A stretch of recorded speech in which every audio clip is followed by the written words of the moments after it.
Okay, so this is an orientation session about excellent clinical talks course या आप इसे बोलें clinical and extended talks course।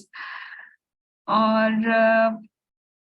मुझे थोड़ा सा इस किस्म के सेशन का ओरिएंटेशन बनाते हुए हमेशा थोड़ी सी दिक्कत होती है, क्योंकि इसमें जो मेजोरिटी होती है वो हमारे रिपीटर स्टूडेंट होते हैं हमेशा।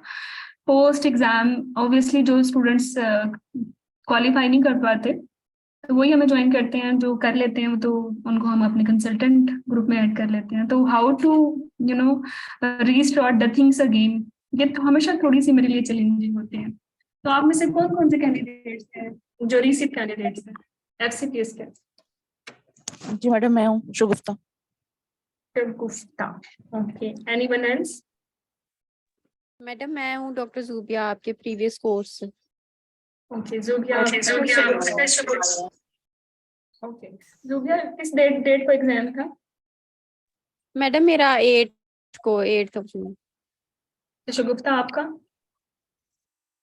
Madam 8 June. अच्छा, आप दोनों का 8 को था, ठीक है। शगुफ्ता, अमारिया फ्रॉम मॉरिशस, जी आप कैसी हैं? अमारिया आपका कब था? 6 जून। 6 जून, ओके। Anyone else? और कोई? आइजा?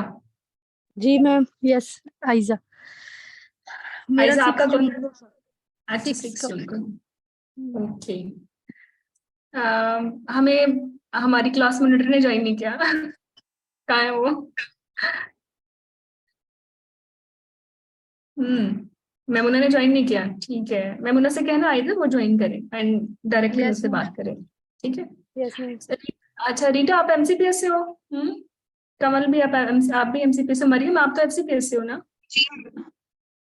आपका कब था एग्जाम?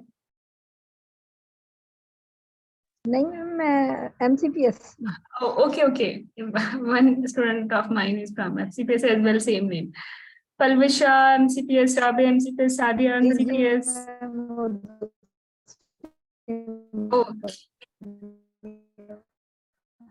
चलें तो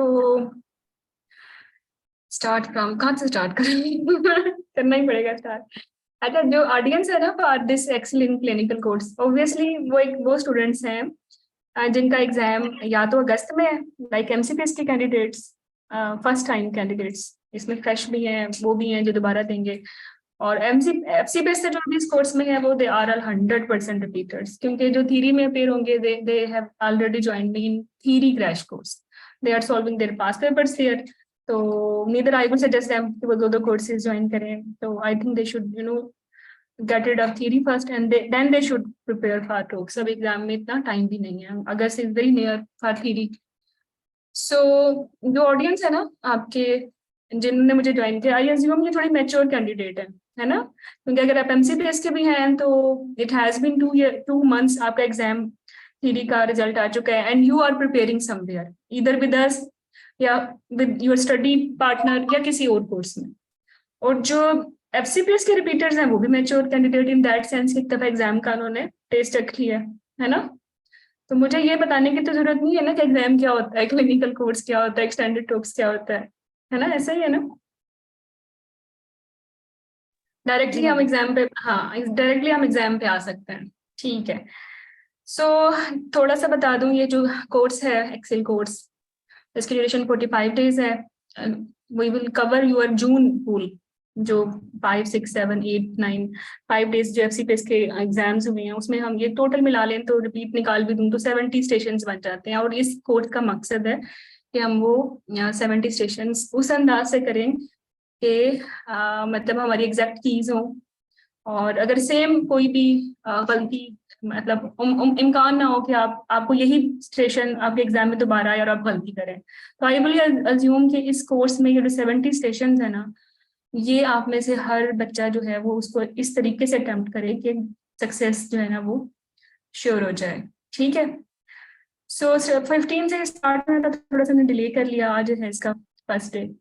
और आप इतने ज्यादा लोग भी नहीं हो, आई थिंक हार्डली 30 हो, तो 3 केसेस आराम से, अगर 70 स्टेशन हैं तो आप सब में से अगर आप 3 मिनिमम भी रखें तो आप प्रेजेंट कर सकते हैं, और मैक्सिमम आप 5 या 6 केसेस भी in front of your mentors present कर सकते हैं, तो 3 तो मैंडेटरी है, ठीक है।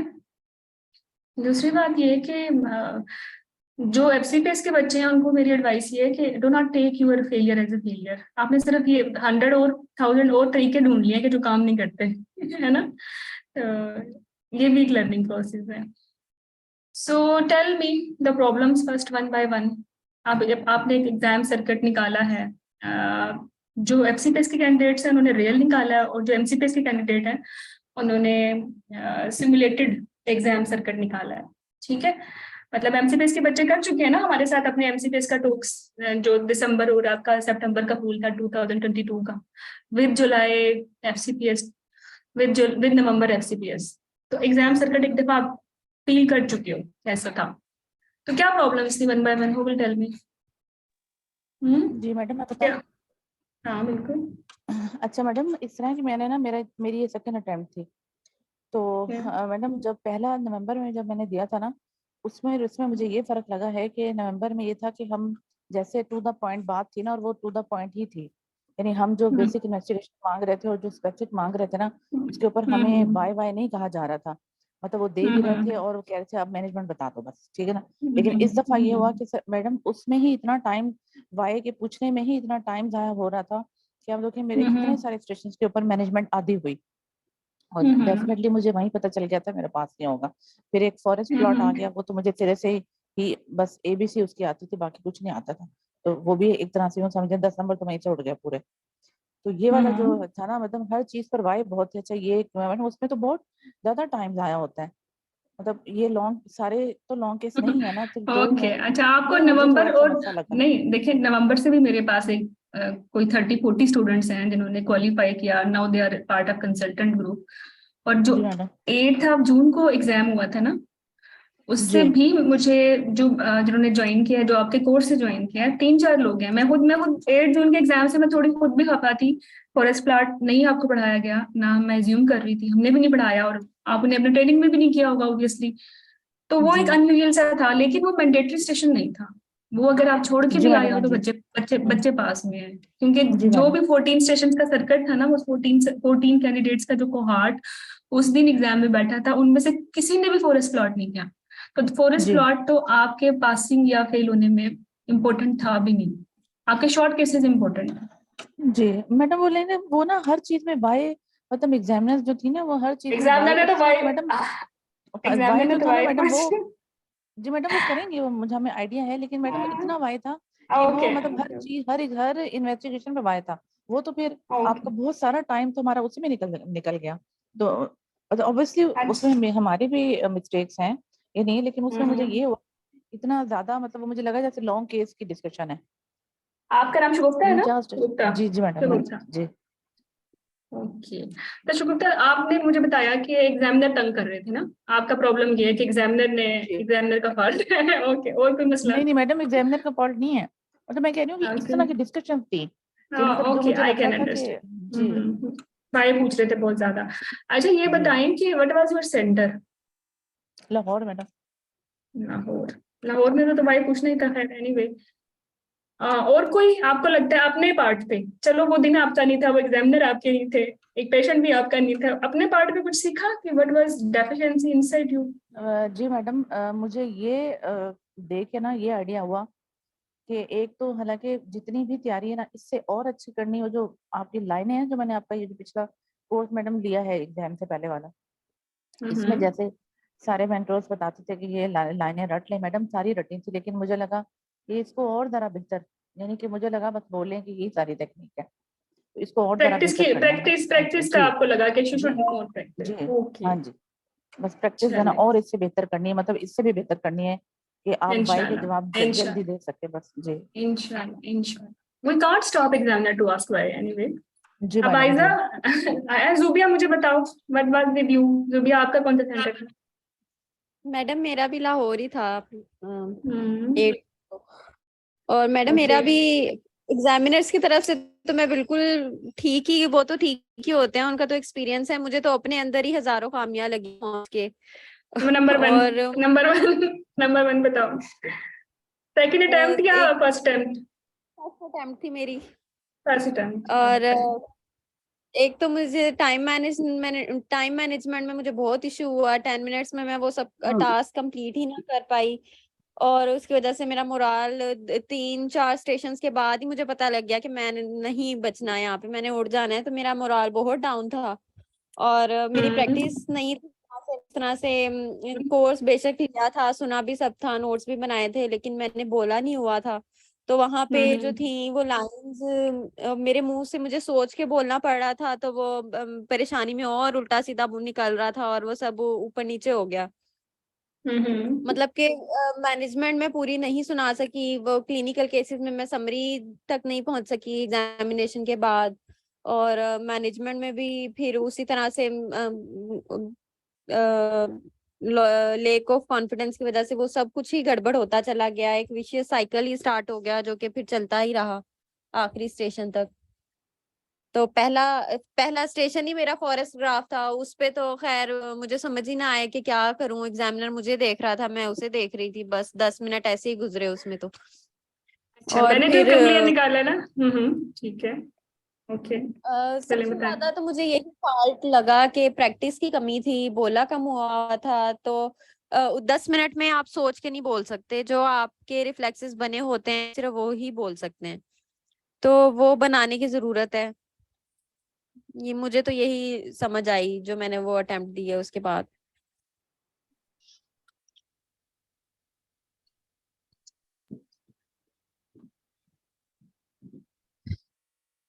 अच्छा, मुझे अब बताएं Maria.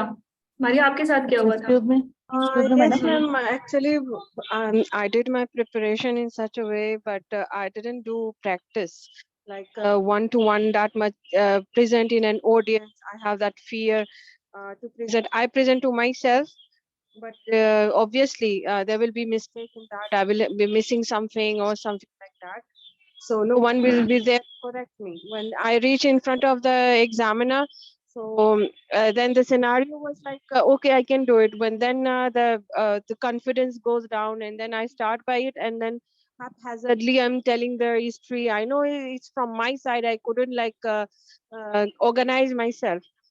And then after leaving the station, I said, oh, I forgot to ask such an important thing. I forgot to tell such important thing. So it's too late.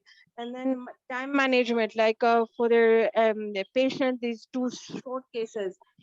I've been going to the hospital practicing on patient to my parent ward earlier, but that too, when I reached on the exam, I couldn't complete my summary. I started my summary, but time was finished. And at that time also there was a chaos. There was no when the instrument was there, and there's no BP app or something. So it was like a little haphazard. On the station of maternal resuscitation, there was no dummy. It was just a pelvis and a baby in it. On what I will do CPR. So it was I didn't have the confidence to ask the examiner. So where should I do the CPR? I was just looking at her. Then I started doing the CPR on the couch. Like some of my friend told me that they asked the examiner and they said to put the pillow or something, no? So something Okay. like that. And then the station, like after leaving the station, then I felt like I should, because due to lack of confidence and lack of practice, time management, I couldn't say what I had to say. And then Okay. that I did on my side. And even though like this is my second attempt, like from my first attempt they were saying, okay, everything is not like long case now, you should not tell all and each every detail, you should be more precise. But there's a difference also from my first attempt and this attempt. This I wanted to point out, like in the first attempt there was more skill station in such a way, like it was like a transition between long and all of a sudden 2 days before the exam they say there will be patient or something like that. But on my first attempt, I was personally not prepared. But then in the second attempt, it is totally in an MRCOG 3 setup most matlab, pattern they are using. But this time, I didn't do the MRCOG books. So maybe a part of my lackings in such a way to reply in that. Okay. अच्छा मारिया, तो आपको ये लगता है कि वो जो skill station था उस पर उन्होंने आपको कहा कि पिलो पे करें सीपीआर, और आपको लगता था कि डमी होनी चाहिए, तो आप थोड़े से कंफ्यूज हो गए, है ना? No, actually, it was, they didn't give me even a pillow. They gave just a pelvis and a baby. Okay, and the couch. Okay वो जो काउच पे ओके था, ओके। इवन पिलो भी नहीं था। तो जो बाद में मैंने अपने दोस्ते से बात की, तो आप लोगों ने ये स्टेशन कैसे किया जब डमी नहीं था? इन लोगों ने बोला कि मैंने एग्जामिनर को बोला था, इन लोगों एग्जामिनर ने बताया कि पिलो रख लो। But okay okay at that time, I didn't feel comfortable to ask myself. I didn't ask comfortable to feel to ask the examiner कि डमी सही नहीं है, मैं क्या करूं? तो वो उल्टा ओके जवाब ना, ओके तो मैंने वो ओके काउच में ही किया है। But okay it okay. Was weird. मैं तो अच्छा मास कौन बैक। सा अच्छा कौन सा स्टेशन आपको लगा कि एमआरसीओजी की तरह करना चाहिए था? मतलब आप 6 जून को आपका था ना exam?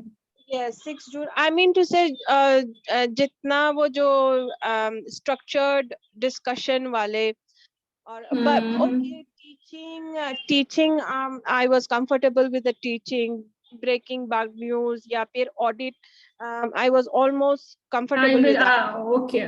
Maria, I have collected your exam stations. I will discuss them. मैं अभी डिस्कस करती हूँ आपसे, ठीक है? मुझे फिर आप बताइएगा कि इस स्टेशन में क्या पर्टिकुलर इशू था। सो आइजा, आप बताएं। आप तो बड़े अच्छे हैं, मैं तो बड़ी होपफुल थी आपसे, बट नो वरीज, ठीक है? You still an apple of my I and nobody can stop you longer. चलो बताओ क्या हुआ था। मुझे जो फॉल्ट लगा ना, वो ये था कि मैंने काफी टाइम सिलेबस भी रिवाइज कर लिया था, चीजें फिंगर टिप्स पे थी, लेकिन मैडम पेशेंट पे अप्लाई नहीं किया था। लाइक निमोनिक्स मुझे पता थे कि एचएमबी का ये निमोनिक है, इसका ये निमोनिक है, सारा पता था, जब इवन फ्रेंड के साथ भी डिस्कस करती थी, लेकिन उन्हें रियल पेशेंट्स पे अप्लाई नहीं किया था ना। और जो मेरे सिर्फ ये क्लिनिकल केस वीक रहा, जो दूसरे थे, इवन जितना मैंने इस ग्रुप में भी ओसी प्रेजेंट किया था, उधर भी ओसी आया तो मुझे एग्जामिनर ने एक्सीलेंट बोला।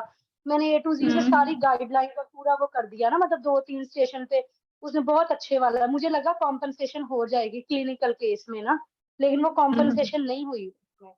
तो उसमें मुझे लगता है पेशेंट के ऊपर जाके प्रैक्टिस करनी चाहिए थी। इवन हमें गाइड इस बारे में मुझे लगता नहीं किया गया था कि जो किट है ना, लोग अपनी किट्स लेके गए हुए थे, एग्जामिनेशन किट, तो उन्होंने उसी किट्स के ऊपर रिफ्लेक्सेस बनाए हुए थे ना अपने, जैसे कि बीपी ऑपरेटस है तो उसके ऊपर ही उन्होंने अपने रिफ्लेक्सेस बनाए थे, वो जाते साथ थर्मामीटर रख देते थे, जैसे लॉन्ग केस में होता था। आप अपनी किट लेके नहीं गए? आप अपनी किट लेके नहीं गए? नहीं लेके गई थी, मुझे ये पता चला मैडम सब मैं कुछ भी नहीं पड़ा लेके गई थी, और वहां पे एग्जामिनर ने कहा कि आप क्यों नहीं लेके आए अपना सामान। मैंने कहा मुझे तो पता था उन्होंने कि मुझे यहीं भी कहा। थर्मामीटर नहीं था वहां। मैडम लोग जी, और लोग जो एलएमपी के लिए वो व्हील लेके गए हुए थे, मुझे पता ही नहीं था कि वो एलएमपी जो है वो व्हील अलाउ है ना। तो इस तरह की जो चीजें थी, मेरा क्लिनिकल केस एक ठीक नहीं हुआ था, बाकी तो मेरे स्ट्रक्चर डिस्कशन बाकी ऑलमोस्ट मुझे ठीक मुझे था। मुझे आयजा, आपके क्लिनिकल केस पे ही मैंने जब तैयबा से डिस्कस किया आप लोगों को, मतलब हम सबके बाद में, आप लोगों एग्जाम के बाद ना एक मीटिंग भी हुई थी सब लाइन कोर्स की, तो वही डिस्कस स्पेसिफिकली अबाउट यू और मैं पूछी थी कि आयजा को क्या हुआ, आयजा को क्या हुआ, तो यही मुझे उन्होंने बताया कि रियल पेशेंट की एक दफा मार खाई है उसने, otherwise she was very good. चलें, Yes, तो ma'am. Aiza, Aiza just let's Yes, ma'am. Complete few things मैं आपको बताती हूँ। आपका 6 को था ना, मैंने मार्क किया हुआ है। Yes, ma'am. अच्छा आयजा, ये जो इश्यूज है ना कि बीएमआई चार्ट लेके नहीं जाना, कैलकुलेटर लेके नहीं जाना, किट लेके नहीं जानी, ये स्टेशन टू ये सेंटर टू सेंटर वेरी करते रहे हैं।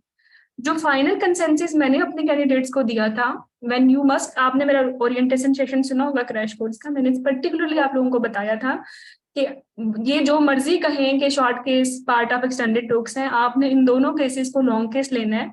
दे आर मैंडेटरी टू पास। जिसके शॉर्ट केस पास है उसी को पास करेंगे, जिसका पूरा एक्सटेंडेड टॉक्स भी अच्छा है ना और क्लिनिकल केस अच्छा नहीं है, they will not compensate this. और वही हुआ। और दूसरी बात ये कि बिल्कुल ही वही पैटर्न है जो पहले था, उसमें आपके 12 स्टेशन होते थे टॉक्स के और 2 होते थे लॉन्ग केस, इन्होंने उसको 14 कर दिया है। एक ही बात है, उसमें भी मैंडेटरी लॉन्ग केसेस होते थे, इसमें भी मैंडेटरी लॉन्ग केसेस हैं। आप उनको शॉर्ट केस बोल के दिल हल्का कर लें, ठीक है, बट है वो clinical case because you are talking to the real patient.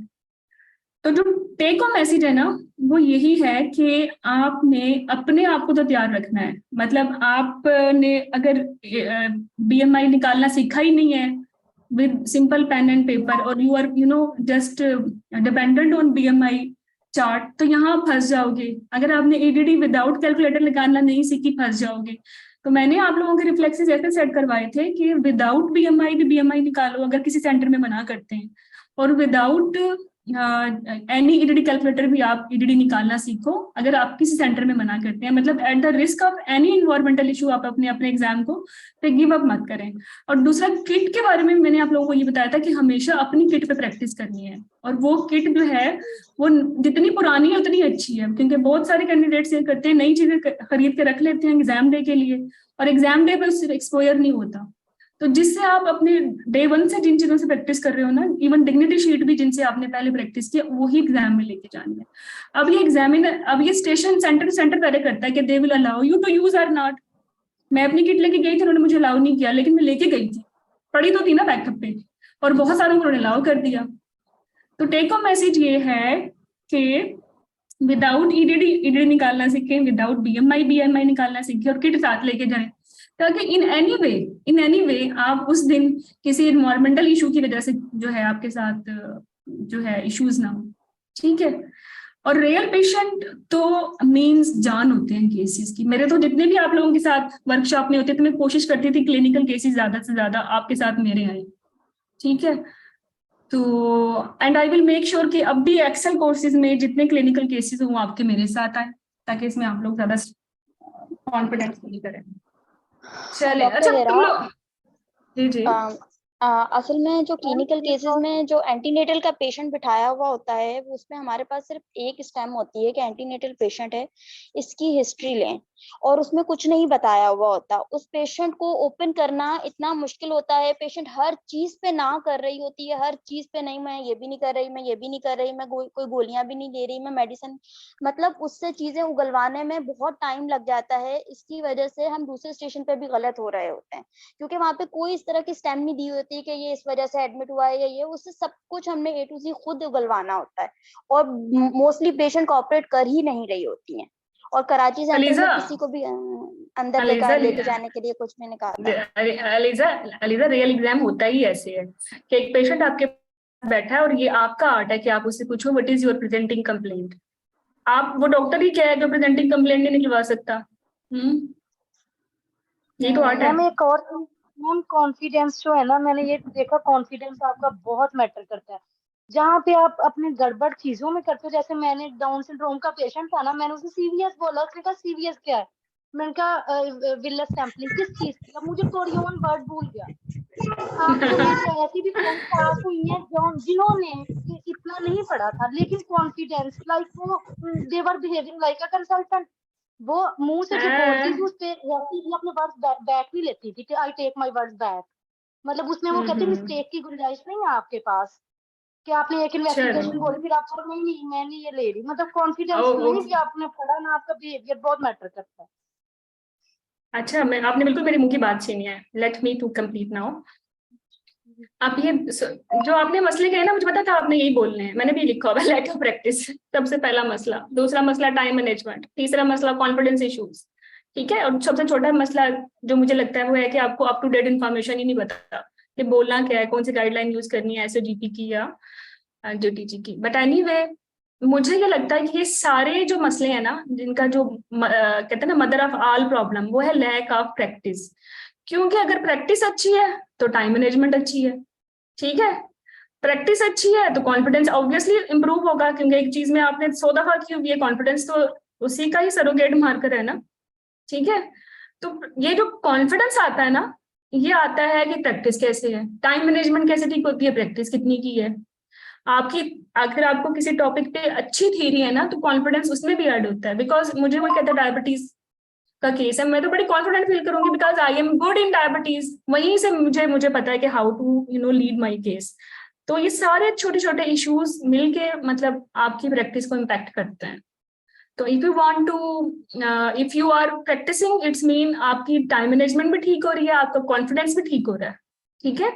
और एक और काम करना है आपने, आपके सारा पूल में देखती हूँ जब से आपका एग्जाम फॉर्मेट चेंज हुआ है उस दिन से लेके आज तक टिल डेट, देर जो एग्जाम में आए हैं वो 240 स्टेशन आए हैं। ठीक है। अप्रोक्सीमेटली जिनको मैंने रिपीट केसेस को निकाला है वो भी निकालती हूँ, तो ये 240 स्टेशन हैं। लास्ट टाइम जुलाई नवंबर के स्टेशन, लास्ट टाइम एमसीपीएस दिसंबर और सितंबर के स्टेशन, नहीं दिसंबर और अगस्त के स्टेशन, और अब आप लोगों का जून का पूल, ये सारा मिला लूँ और रिपीट स्टेशन निकाल दूँ तो ये 240 स्टेशन बनते हैं। ठीक है, आप अगर इन 240 स्टेशन की ही टू द पॉइंट थ्योरी कर लेना तो दैट इज सफिशिएंट। आप बाकी पूरा जो है पेंडोरा बुक्स मत भी खोल लेना उसका, थ्योरी का तो ना करें, क्योंकि ये 100% जो रिपीट सेशन आएंगे नहीं 240 से आने हैं, इससे ज्यादा टॉपिक ही नहीं बनते क्लिनिकल केसेस के और शॉर्ट केस। तो सोल्यूशन बस ये है कि टाइम बाउंड प्रैक्टिस करें, प्रैक्टिस करें, प्रैक्टिस करें। ठीक है, अपने इन्वायरमेंट को पॉजिटिव रखें और अपने जो पास्ट पेपर्स हैं 2022 से लेके 23 तक उनको जरूर प्रैक्टिस करें। बाकी कोई और बुक प्रैक्टिस करनी है तो वो सेकेंडरी है, जिसमें एमआरसीयूजी बुक्स भी आएंगी, जिसमें बाकी हेल्पिंग बुक्स भी आएंगी, बट आपने ये अपने पास पेपर्स गिव अप नहीं करने। ठीक है, तो this excel in clinical cases या ये जो कोर्स आपके साथ अब स्टार्ट हो रहा है, इसमें जो एम है वो जून का ही पूल है। तो ये आपके 13 लाइव सेशंस होंगे और 5 जून से टिल 9 जून हम सारा अपना पूल एक दफा कवर कर लेंगे। 45 की आपके साथ ड्यूरेशन होगी। एंड मेंटर्स पैनल में मैं हूँ, तैयबा है, महविश है, डॉक्टर अक्सर ने ज्वाइन अभी किया, लेकिन अक्सर मेरे साथ बहुत पहले से हैं। 2022 में इन्होंने एमआरसीयूजी भी मेरे साथ कंडक्ट कराया था, आप सुनते होंगे इनके सेशंस। डॉक्टर हिना अरूज को आप पहले से जानते हैं, डॉक्टर हुमा को भी आप पहले से जानते हैं। तो एम इसी कोर्स का ये है कि आपने जो अपनी मिस्टेक्स है ना उनको आपने आइडेंटिफाई करना है और फिर उनको इम्प्रूव भी करना है। ठीक है, मेरे जो पास स्टूडेंट्स हैं अप्रोक्सीमेटली 38 स्टूडेंट्स हैं जो इस दफा पास हुए हैं जून में। 38 के 38 आपको अपने टिप्स भी देंगे। आई विल मेक श्योर कि उनके साथ जो क्लिनिकल केसेस हैं वो उनके मैं लूँ उनसे, और they will give you how they pass there that clinical case, तो इससे भी आपको हेल्प हो जाएगी। सो 8 जून का पहले ओपन कर लेते हैं।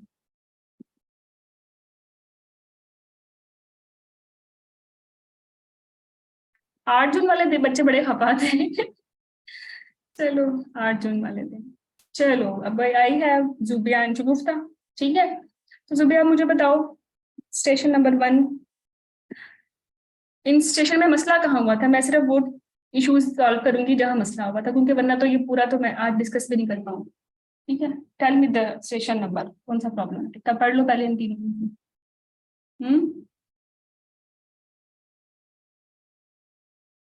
शॉर्ट केसेस फंसे थे या स्ट्रक्चर्ड वाले? Shagufta, Shagufta ji Zubia madam, and Shagufta. जी मैडम, मैं आपको बताया ना कि वो जो वाई के चक्कर में ना मैनेजमेंट आधी आधी रह गई थी, 4-5 स्टेशन अच्छा, गई थी। जी मैंने आपको ये बताया ना। ओके तो ओके, ये चल मतलब वो जी कोई पर्टिकुलर स्टेशन ऐसा नहीं है जिसपे आपको लगा हो कि इशू है? मैडम, एक मैंने आपको फॉरेस्ट कॉल बताया, वो तो बिल्कुल नहीं है, लेकिन एक मेरा एसएलई वाला था, उसके ऊपर थोड़ा सा इन्वेस्टिगेट, क्योंकि वो पेशेंट ने कहा कि मैं मेडिसिन जो है ना एससीक्यू और साइक्लोफॉस्फेमाइड ले रही हूँ, ये उसने कहा। और कई लड़कियां गई थी कि उसने बताया भी नहीं था कि वो ले रही है। ये भी 2 अलग-अलग इश्यूज हैं, क्योंकि मैडम ये भी वहां पे हो रहा था, ये पेशेंट भी चेंज हो रहे थे, हिस्ट्री भी चेंज हो रही थी। अच्छा, ये भी हाँ इश्यूज थे। बिल्कुल, मैं भी बता दूं कि जो जी क्लिनिकल केसेस थे ना, they were not same for every जी कैंडिडेट।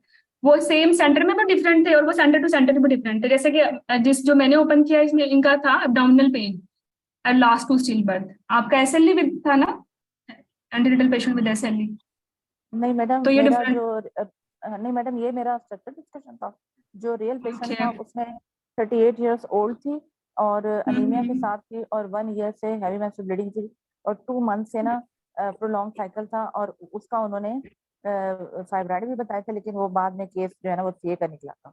मतलब एक मेरा ये एंड पे, क्योंकि मुझे बाद में ये रियलाइज हुआ कि मैंने उसकी ना वो नहीं मांगी, एंडोमेट्रियोम बायोप्सी नहीं मांगी, तो उससे आखिर में मुझे सब कुछ सुन के कहा कि ये तो सी एंडोमेट्रियम का केस था। एक ये था, और मेरा जो दूसरा वो था ऑप्स वाला, वो था मैडम यूटीआई के साथ ही प्राइमरी ग्रेविडा और अनीमिया था साथ उसको।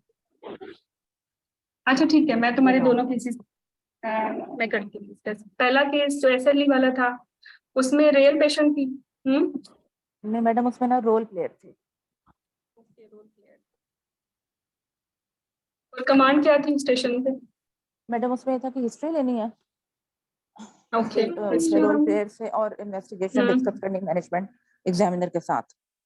बस इन्वेस्टिगेशन एंड मैनेजमेंट, ये दो सेशंस लिंक थे ना ऑब्वियसली, अगर ये शॉर्ट केस है तो ये लिंक था ना, ये ऐसा ही है? नहीं मैडम, मेरा ना एसएलई वाला स्ट्रक्चर डिस्कशन थी, वो सिर्फ रोल प्ले बैठी हुई थी और वहां पे बस बात करनी आपका थी। कोई शॉर्ट केस नहीं था जिसमें रियल पेशेंट था? Madam short case real patient मैंने आपको बताया ना, दो थे ना, एक तो वो पेशेंट था जिसकी हिस्ट्री लेनी थी, जिसका बाद में उन्होंने कहा ये सीए, और दूसरा ओके, अनीमिया था और उसमें उसकी एज क्या थी? 38 इयर्स एज थी 38 पे सीए था, अच्छा। जी। ओके, तो हाँ मुझे ये जी। बताओ कि उस स्टेशन पे जब आप गए हो तो क्या कमांड थी? पेशेंट सामने बैठी हुई थी, एग्जामिनर मैडम था? वो जो पेशेंट वाला सिनेरियो था वो वाला, हाँ हाँ, केबल मैडम इन्वायरमेंट वो क्या मेरा थी? पहला जी वो पहले पेशेंट मेरा वही था, उसमें वो लिखा रहा था जी आपने ना पेशेंट की हिस्ट्री लेनी है, अब वो पेशेंट से हिस्ट्री लेनी है। हिस्ट्री लेनी है और फिर समरी एग्जामिनर को बतानी है। तो पेशेंट से हिस्ट्री जब जैसे ये है, पेशेंट एक तो ना madam hold on, patient hold on, hold on, hold on. I am more interested to discuss your clinical cases today. Obviously, पूरा जून का पूल मैं अपनी टीम आपके साथ कवर करेगी सारा 1 to 1 विद कीज, बट मैं ये चाहती हूँ कि जितना मेरे साथ आपका टाइम गुजरे वो क्लिनिकल केसेस में गुजरे, क्योंकि मुझे लगता है मैं अपना बेस्ट आपको क्लिनिकल केसेस में ज्यादा अच्छा दे सकती हूँ। तो tell me about your clinical cases जो आपके 8 जून को आए थे, आपने लाहौर में अपेयर हुए थे ना? जी जी मैडम। तो ये जो क्लिनिकल केसेस थे, बाकी बच्चों को भी एक्चुअली पढ़ाना टीच करना मकसद है, तो मैं वही बताना चाहती हूँ कि लिंक स्टेशन था, पेशेंट बैठा हुआ था, वो ऑब्वियसली उसको एक जो काउच होता है उस पर बैठा हुआ होगा, एक टेबल होगी जिसपे 2 एग्जामिनर होंगे, एक आपके लिए चेयर होगी और एक ट्रॉली होगी जिसपे गैजेट्स रखे हुए हैं, ठीक है? हाँ जी मैडम, ऐसे आप एंटर हुए हो और आपको समझ आ गई माहौल देखते ही कि ये तो मेरा लॉन्ग केस है या तो मेरा शॉर्ट केस है ना, क्लिनिकल केस है। और उस पे जो आपको कहा गया कि यू हैव आप आपके पास 2 स्टेशन का टाइम है ना, लिंक स्टेशन है ना, 2 स्टेशन का टाइम है, इट मीन हाँ 24 मिनट्स है आपके इस केबिन में, इसमें आपने हिस्ट्री लेनी है ना, पेशेंट से हिस्ट्री लेनी है और पेशेंट को एग्जामिन करना है ना जी जी। उसके बाद आपके सामने 2 एग्जामिनर हैं, एक एग्जामिनर ने तो पूछना है कि आपकी समरी और इन्वेस्टिगेशन, और दूसरे ने आपसे पूछना है मैनेजमेंट, है ना? जी मैडम ऐसे, हाँ जी। Okay, so tell me from very basics, आपने अपने पेशेंट से कैसे इंट्रोडक्शन कराया? यहाँ कोई मसला हुआ तो मैं आपको बताऊंगी कैसे हम उसको ठीक कर सकते हैं। मैडम मैं जैसे एंटर हुई ना, मैंने सिनेरियो पढ़ा, मैं एग्जामिनर को सलाम किया, मैंने सिनेरियो पढ़ा और फिर मैं पेशेंट के पास गई, मैंने उससे कहा अस्सलाम वालेकुम, मेरा नाम डॉक्टर शगुफ्ता है, मेरा आज यहाँ पे इम्तिहान है, तो मैंने आपके बारे में मैं थोड़ा जानना चाहती हूँ ताकि मैं इम्तिहान दे सकूँ। ये मैंने उससे पूरा इंट्रोडक्शन कराया, तो क्या आपकी इजाजत है, मैं आपके बारे में कुछ पूछ सकती हूँ? उसने कहा ठीक है। फिर मैंने उसी तरह उसका नाम पूछा, उसकी एजुकेशन पूछी, हस्बैंड का नाम, एज है, वो सारा कुछ, पेरिटी कितनी है, और फिर जो है यहाँ किस मसले के साथ आई है, क्यों आई है। उसने कहा मुझे अनीमिया, मुझे ब्लीडिंग बहुत ज्यादा होती है। अब उन्होंने कहा खून की कमी है सारी। फिर मैंने वही सारी अनीमिया की जो थी, सारी ब्लीडिंग की भी वो रूल आउट की, जो हमारा उसकी है पाम कॉइन को, कि क्या क्या कॉजेज और हो सकती हैं। ब्लीडिंग का जो पैटर्न था वो अच्छी तरह पूछा। उसने कहा पिछले 1 साल से मुझे हैवी आ रहे हैं रेगुलर, और डेज वही थे पर हैवी थे, 5 to 8 पैड में, रूटीन में 1 पैड यूज करती हूँ, 5 to 6 यूज करती हूँ। शुगुप्ता, एक्चुअली मैं चाहती हूँ कि टाइम थोड़ा सा कम हो जाए, तो आप मुझे बता सकते हैं जो मैं पूछूंगी। तो जब आपने हिस्ट्री तो कितने टाइम पे ले ली थी? हिस्ट्री का सारा जो आपका खत्म हुआ था वो कितने टाइम में आपने मैनेज किया था? मैडम जो हिस्ट्री थी ना वो तकरीबन 8 मिनट लगे थे, सारा कुछ ना एग्जामिनेशन के साथ। अच्छा, तो बहुत अच्छा नहीं हो गया विद एग्जामिनेशन आपने 8 मिनट? अच्छा, एग्जामिनेशन में एग्जामिनर ने कुछ कहा कि सिर्फ टीए करो या पूरा जीपी करना था? मैडम पूरा जीपी करना था, और पीए तक भी मैंने किया सारा देख के ना। एक जो मेरे से, अब वो जब बात है मैडम, वहां ना आपको बताते हैं, वो हमें पता है हिंट में देनी, लेकिन अब मुझे ये नहीं पता था कि भी मैंने इसी एग्जामिनर से पेल्विक फाइंडिंग मांगनी है, क्योंकि नाम वहां लिखा हुआ था। क्योंकि पिछली दफा ये हुआ था कि इसी तरह सिनेरियो था, और मैंने मैडम से कहा मैडम पेल्विक, तो उन्होंने कहा अगले स्टेशन पे मिलेगी, तो मैंने इसको भी इसलिए नहीं पूछी। और वो जब मैं अगले दिन जब मैंने पेल्विक पूछी तो उन्होंने कहा आपको पीछे वाले एग्जामिनर ने पेल्विक फाइंडिंग नहीं दी। तो इस तरीके कोई से बात नहीं। शुगुप्ता, आप मैडम के कोर्स से थे जो अभी हम लोगों ने कंडक्ट कराया? मैडम आज जो लास्ट वाला लिया था ना उसके थे। ड्रिल्स में थे या क्रैश में थे? नहीं, मुझे tell me, because I have ensured कि जो फाइंडिंग्स हैं वो आपने एग्जामिनर से मांग के उठना है, जी मैडम मैं ना तो ड्रिल में नहीं थी, दूसरे वाले में थी। हाँ जी, नहीं जिसमें दोनों में सारे पास दोनों पेपर्स, में जो सारे दोनों पास में जब पेपर्स भी ट्राई डिस्कस कर। हुआ तो क्या आपको यहाँ जी कहाँ से एम्बिग्यूटी हुई थी कि आपने फाइंडिंग्स नहीं मांगनी? We have taught you two ways, इधर यू जी will get permission from patient कि आप उसका बाय मैनुअल कर लें, लेकिन अगर आपको बाय मैनुअल की परमिशन नहीं है तो you are suppose to ask findings, वरना तो मैनेजमेंट ही नहीं है। और जो जी आपका गायनी का केस है वो सारा 70% डायग्नोसिस तो फाइंडिंग्स पे है, फाइंडिंग पे। जी मैडम, तो ये तो किसका वो मैडम कसूर फिर वो कह है? रहे नहीं नहीं नहीं मैडम मेरा कसूर है, मैं बता रही हूँ ना मैडम जो मैंने अब जैसे। हाँ हाँ गायनी के केस में फर्स्ट एग्जामिनर से बाय मैनुअल की फाइंडिंग्स और वो मांगी थी पीएस की, उन्होंने कहा सेकंड वाला एग्जामिनर आपको देगा।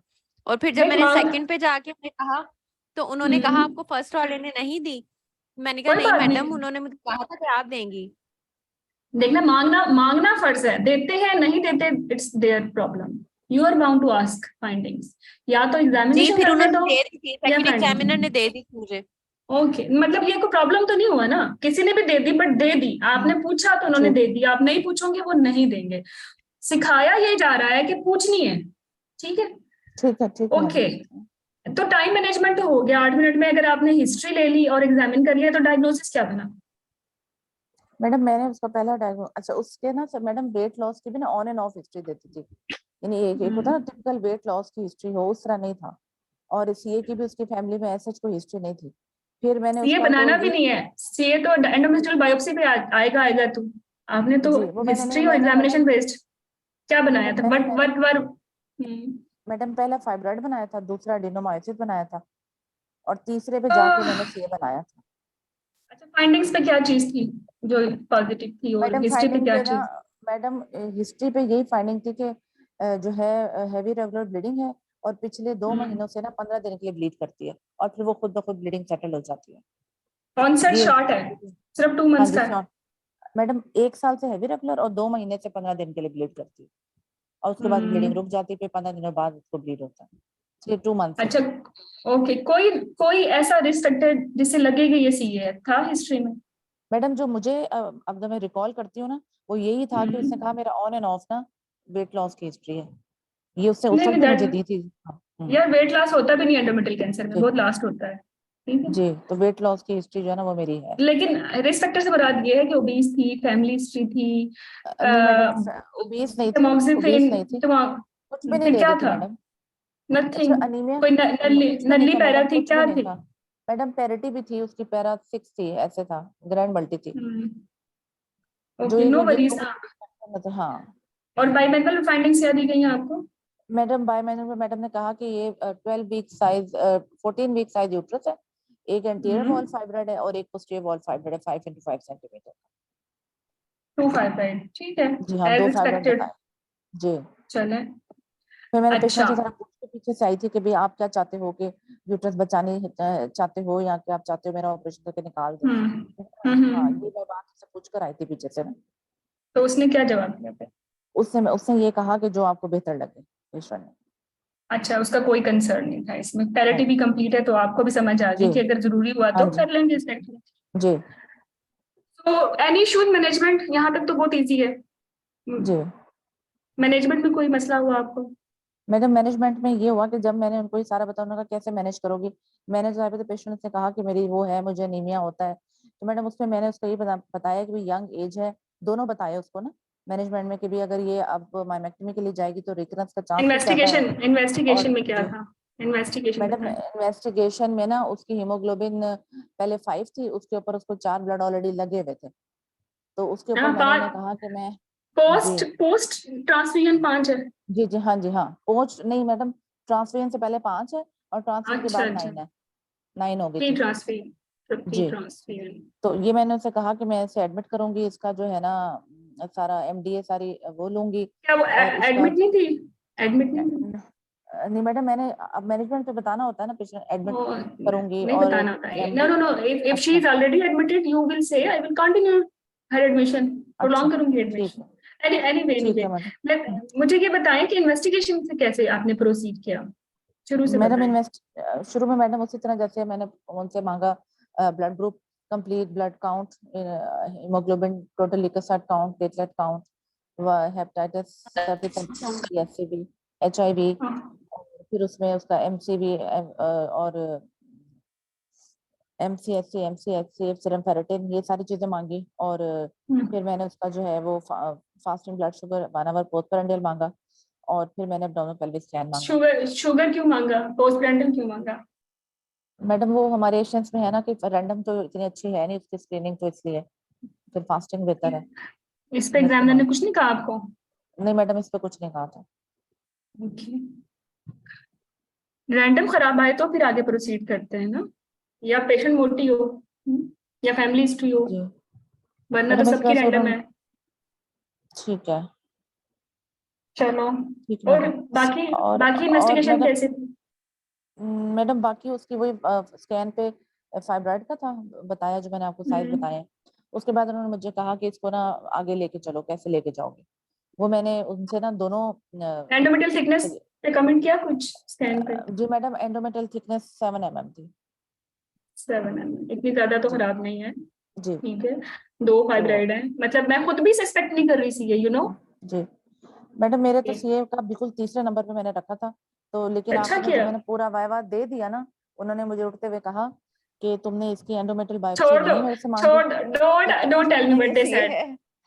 नो नो नो, मैंने खुद सीए चेक निकल किया। भी, नो नहीं नहीं नहीं, डोंट गिव अप, ये सीए बोलना भी नहीं है पहले से। अब जी मुझे बताओ कि इसमें बायोप्सी पे पता चलेगा ना सीए है, आपने जी कराई मैडम, वो बायोप्सी? मैंने नहीं मांगी ना, ये तो मैं आपको बता रही हूँ। मुझे लगता है यही मेरी गलती कि मुझे ये सीए पे ये प्रोसीड करने गलती, से पहले, हाँ जी यही मेरी ये गलती है गलती, मैडम, मुझे मांगनी चाहिए। ये हाँ, गलती, गलती, बहुत मांगना बड़ी चाहिए था गलती। मैडम। जी क्यों मांगनी चाहिए थी, मुझे जस्टिफाई तो करो।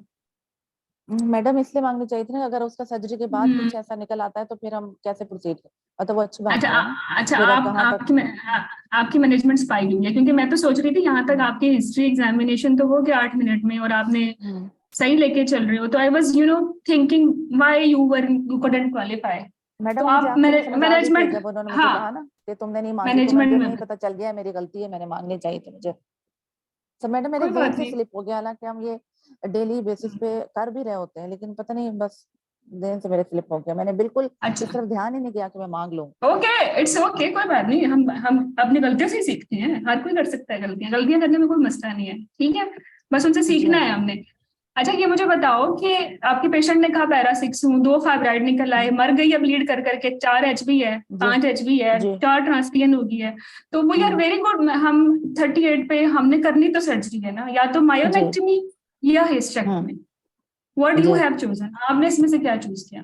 मैडम, मैंने उसे ये कहा कि भी अगर तुम्हारी माइमेक्टमी करेंगे, दोनों बताया ना, तो फिर हम्म, रिकरेंस का चांस है 63%, दोबारा बनेंगे, हम्म, दोबारा सर्जरी होगी तो मोबिलिटी बढ़ेगी।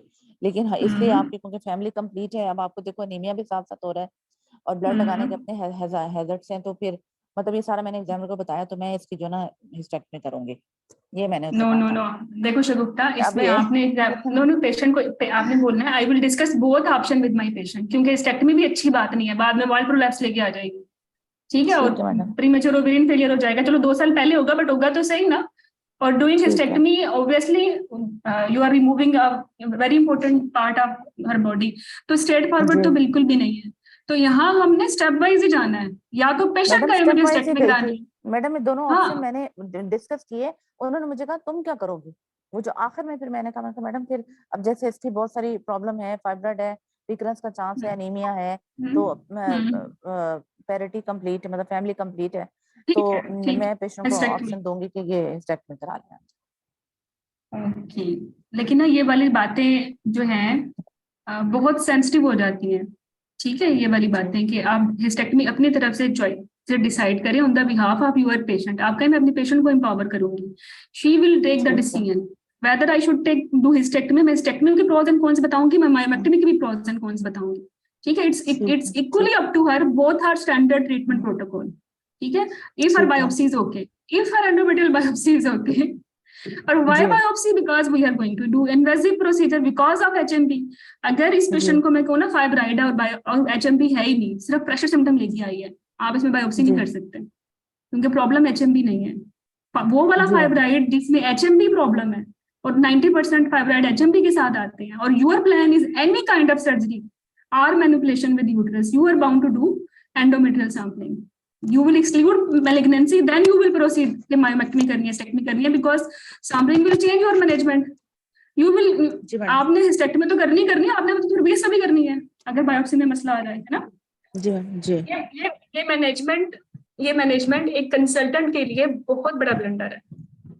इसका जी। मतलब ये है कि you are not safe to do independent practice. Sorry, I am telling you harsh words. मेरा मकसद आपका जी। दिल दुखाना नहीं है. तो nobody will pass you at this.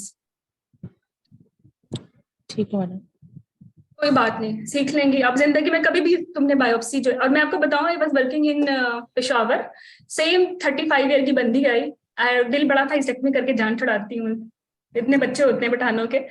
तो उसने भी कहा हिस्टेक्टमी, बट फिर हमने कहा चलो बायोप्सी करके देखते हैं. आपको पता है एडिनोकार्सिनोमा ग्रेड 3 आया, ग्रेड 3, वुड यू बिलीव? और जो ये जो एंडोमेट्रियल कैंसर है ना, ये स्टेज 3 तक कुछ भी नहीं कहते, वेट लॉस भी नहीं होता, कुछ भी नहीं होता, वही एब्नॉर्मल ब्लीडिंग चल रही होती है. और मैं और उस वक्त मेरी कोलीग थी डॉक्टर हुआ उधर, हम सर पकड़ के बैठे, हमने कहा देखो इसमें कोई फैक्टर नहीं है, ना मोटी है ना फैमिली हिस्ट्री है, कोई 30 ईयर्स पे इसको ये. और endometrial cancer world wide all develop countries में नंबर 1 का कैंसर है जेनिटल ट्रैक्ट में ना, इतना जी रेयर नहीं है ये. बट एनीवे, अब ग्रेड 3 आता तो फिर क्या करना है? What does it mean by grade 3? हमने कहा ग्रेड, चलो हिस्टेक्टमी के साथ बीएसओ भी हो जाएगी. आपको पता ग्रेड 3 आए तो फिर क्या करना है? मैडम, फिर मैं इसका MRI करवाती ना. साथ मैनेजमेंट बताओ मुझे, $1 मिलियन किस प्रोटेक्ट 123 का पता है?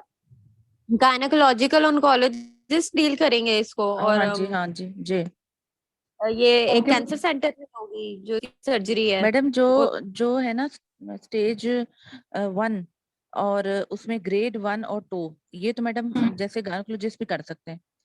जो मैडम चलो अगर आपने, स्टेज, हाँ जी, 3 नहीं वाले नहीं, जिसमें भी आएंगे ना, स्टेज अगर 2 आ जाती है, ग्रेड 3 आ जाता है मैडम, फिर ये गायनी ऑन्कोलॉजिस्ट जो होंगे वो डील करेंगे साथ हमारे.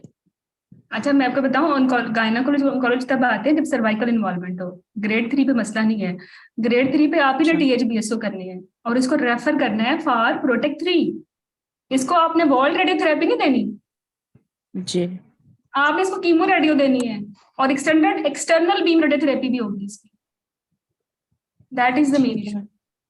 इसकी सिर्फ वर्ल्ड रेडिएशन नहीं होने वाली, हमने उस पेशेंट को कीमो रेडियो के लिए कंसिडर किया, and we discuss that patient with जो उधर अटैच CMH में ऑन्कोलॉजिस्ट थे उनसे. तो देन आई लर्न कि ग्रेड 3 इज नॉट, इसमें ऐसा नहीं है कि ओनली THBS और वर्ल्ड की रेडिएशन, इसमें होल बॉडी पूरे एब्डोमेन की रेडिएशन हुई उसकी ना, और कीमो भी दी. हालांकि हम नहीं देते स्टेज 1 पे, तो जी। THBSO करके जान छुड़ाई, और रेडिएशन भी नहीं देते अगर ग्रेड 1 आ गया या ग्रेड 2 आ गया, नहीं देते ना.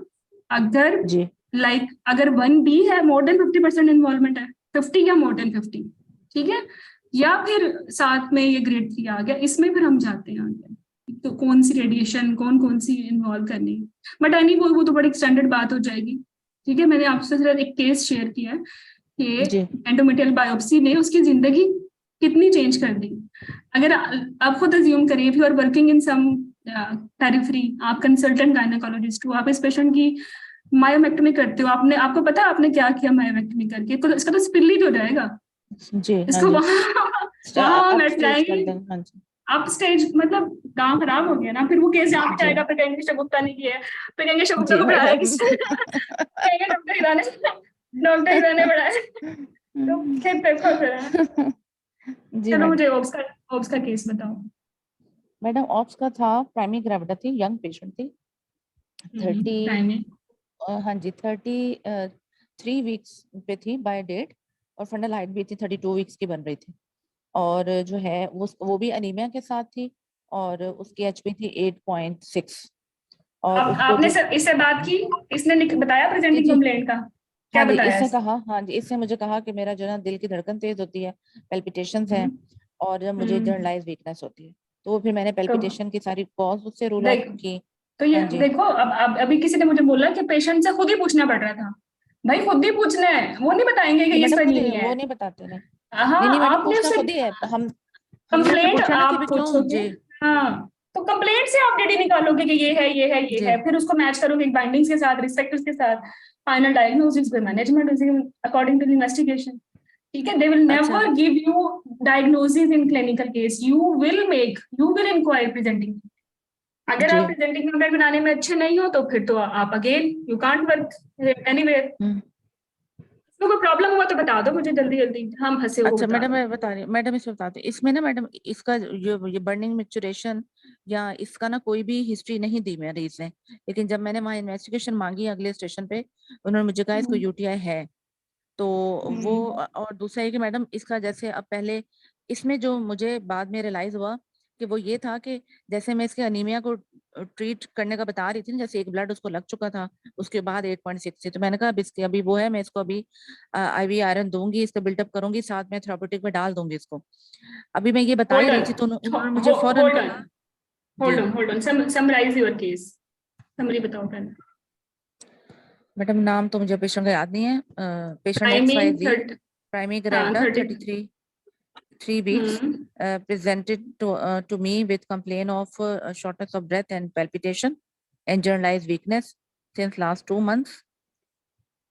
On examination, she is pale,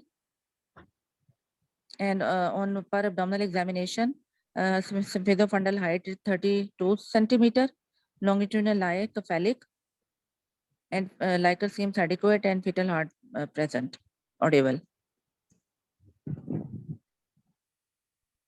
ये मैडम उसका मैंने समरी बनाई थी। और हिस्ट्री हाँ में जी। क्या, हिस्ट्री में काज ऑफ एनीमिया क्या थी? मैडम उसने कहा कि मैं ना पाइका भी की हिस्ट्री भी थी उसकी, और ये वाली काफी स्ट्रॉन्ग हिस्ट्री थी उसकी पाइका की।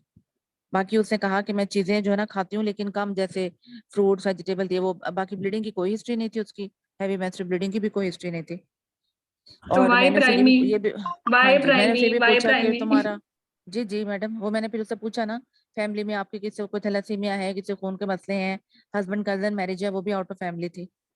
और ये मैंने यूटी इसमें तो हमने पूछना होता ना कि बर्निंग मैच्योरेशन है वो यूटीआई की जो बार बार हिस्ट्री होगी उसमें भी, लेकिन वो मैडम एग्जामिनेशन पे इन्वेस्टिगेशन पे उन्होंने मुझे कहा इसको यूटीआई है। जो मुझे मैडम इसमें लगा ना वो ये कि जब मैं उसको अनीमिया का डील बता रही थी ना, इससे पहले मुझे बताना चाहिए था कि मैं इसका यूटीआई ट्रीट करूंगी, पहले ये शायद बताना चाहिए था। जो उसने मुझे कहा भी कि तुम इसका यूटीआई नहीं पहले ट्रीट करोगी। मैंने कहा मैडम एक मिनट शगुफ्ता, एक मिनट थोड़ा पीछे जाओ, रिवाइंड करो तो मैं मेरी मैनेजमेंट लाइंस बताऊंगी। नंबर 1 पेशेंट को एक्सप्लेन कर दिया, ठीक है। नंबर 2 पे आपने इम्प्लीकेशंस बता दी और aim of management, time of management, और नंबर 3 पे एमडीडी, और नंबर 4 पे क्या था, if there is any acute issue या प्रेजेंटिंग कंप्लेंट में कुछ भी है, इवन यूटीआई का एज इटसेल्फ मुझे याद है एनीमिया यूटीआई का मैंने पूरा एक जो है बनाया था कि पहले यूटीआई ट्रीट करना है, जो अक्यूट मसला है, जो अभी करंट मसला है वो पहले ठीक होगा, एनीमिया तो होता ही रहेगा बाद में। जी मैडम, मुझे ये लगा कि मुझे ये पहले बताना चाहिए था यूटीआई को ट्रीट करने का ना, कि उसको मैं बताती प्रीटर्म में जा सकती है यूटीआई। कोई बात नहीं, लेकिन फिर भी ब्लंडर नहीं है। आप कहते हैं anaemia UTI side by side discuss कर लो, ट्रीट ही है ना, ये फिर भी मसला नहीं है, इस पे पास फेल तो नहीं होते, खैर ठीक है। लेकिन मैडम इसके ऊपर वो बहुत बहुत नाराज हुई फिर ना, इसके ऊपर तो नाराज हो गई ना, डांटने लग गई फिर वो वैसे बंदे का मोराल है, ऐसा होता है। नहीं ठीक तो कर दिया ना, चले बहुत सारे मसले होते हैं उसके केस में, स्पेसिफिकली यूटीआई भी है, एनीमिया भी है, डायबिटीज भी है, तो आपने ऐसे बोलना होता है कि I will discuss with my patients कि इसको ये मसले हैं, ठीक है, एंड आई विल, जो उनके रिस्क फैक्टर्स हैं जिनको अवॉइड किया जा सकता है उनको भी एड्रेस कर लिया, एमडीडी भी हो गई, ठीक है। I will manage my patient simultaneously, ये नहीं होगा कि यूटीआई मैनेजमेंट होगा तो एनीमिया की ट्रीटमेंट साथ में होगी, everything, but I will tell you one by one. First and foremost is acute infection, this is UTI for this ये, then anemia ये, then diabetes ये, ठीक है जी।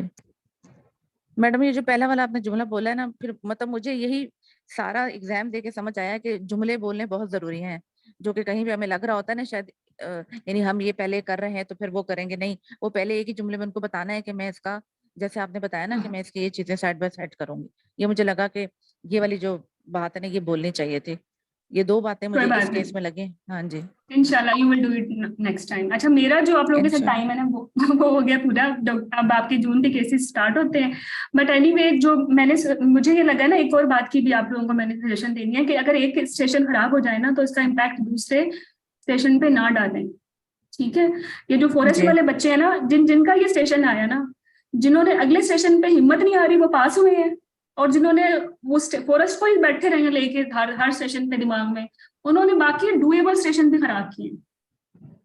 ठीक है, तो किसी एक पर्टिकुलर केस का अगर खराब हो भी जाए, when you will move into next केबन, please forget about that station, भूल जाए उसको।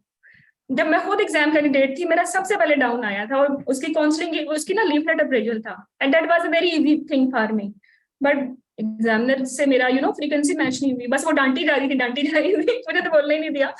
लेकिन अब मुझे समझ आ गई कि ये सेशन तो गया।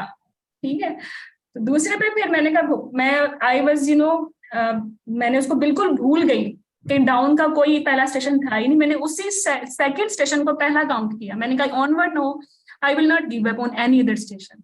फिर मेरी ना खुद केमिस्ट्री मैच होने लगी। मैंने खुद महसूस किया कि मेरी कमिंग स्टेशन पे एग्जामिनर के साथ फ्रीक्वेंसी मैच होती गई, क्योंकि मैंने ये ठान ली थी कि मैंने तो आखिरी बाल तक लड़ना है। ठीक है, और एग्जामिनर को नाइट भी नहीं करना, उसको दरमियान में इंटरप्ट नहीं करना। मेरी लाइन ही स्टार्ट होती थी, yes madam you are right, but फिर अपना कहानी शुरू। सही। ठीक है, तो जी बस एनीवे इंसान सीखता है, और ये जी सीखने मैडम। के दिन है। जब ये पार्ट 2 की तैयारी में जितना सीखते हो ना, इतना तो पूरी जिंदगी में नहीं सीखते। ठीक है, टेक इट एज डिफरेंट तरीके से सोचो इस चीज को, कि अल्लाह ने आपको एक मौका दिया है मजीद अपने आप को रिफाइन करने का, इम्प्रूव करने का। ठीक है मैडम, 2 टेंशन है ना, इम्तिहान भी पास हुआ, फिर आखिरी अटेम्प्ट है, बस ये भी एक बहुत टेंशन है। आपने प्रैक्टिस करनी है without any fair of evaluation. आपने कहना ये मेरी पहली और लास्ट अटेम्प्ट है, मैंने अपना बेस्ट देना है। I am not afraid of anyone, कोई मुझे फेल करेगा या पास करेगा, मैं अपना बेस्ट दूंगी। Think like this. If you will think कि पता नहीं क्या हो जाएगा, पता नहीं क्या हो जाएगा, तो फिर तो बहुत सारी चीजें जो है ना आपकी सबकॉन्शियस में चलती हैं, जो बस आपको स्ट्रेस देती हैं, जो आपकी जो प्रोडक्टिविटी है उसको खराब करती है। सोचें ही ना। जी मैडम, ठीक मैडम, ठीक।